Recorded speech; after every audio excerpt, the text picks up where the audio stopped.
ఇవాళ రాబోయే స్థానిక సంస్థలలో నాయకుల ఎన్నికలు అయిపోయిన ఎమ్మెల్యేలు ఎమ్మెల్సీలు ఇప్పుడు కార్యకర్తల ఎన్నికలు రాబోతున్నాయి.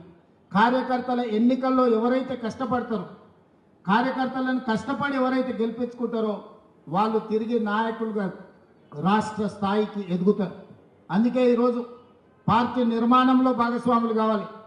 స్థానిక సంస్థల ఎన్నికల్లో పార్టీ కార్యకర్తలను గెలిపించుకోవాలి. అప్పుడే పార్టీ బలోపేతం అవుతుంది. పార్టీ బలోపేతం అయితే రెండవసారి కాంగ్రెస్ పార్టీ తిరిగి అధికారంలోకి వస్తుంది. రెండవసారి అధికారంలోకి రావడం మీ చేతుల్లోనే ఉంది. ఇవాళ ఈ వేదిక మీద నుంచి నేను ఒక్క మాట చెప్పదలుచుకున్న మిత్రులందరికీ, 94 నుంచి 2004 వరకు 2 సార్లు తెలుగుదేశం పార్టీ ఆనాడు అధికారంలో ఉన్నది. 2004 నుంచి 2014 వరకు ఆనాడు కాంగ్రెస్ పార్టీ 2 సార్లు అధికారంలో ఉన్నది. 2014 నుంచి 2023 వరకు టీఆర్ఎస్ 2 సార్లు అధికారంలో ఉన్నది. 2023 నుంచి 2033 వరకు 10 సంవత్సరాలు కాంగ్రెస్ పార్టీ తప్పకుండా అధికారంలో ఉంటుంది.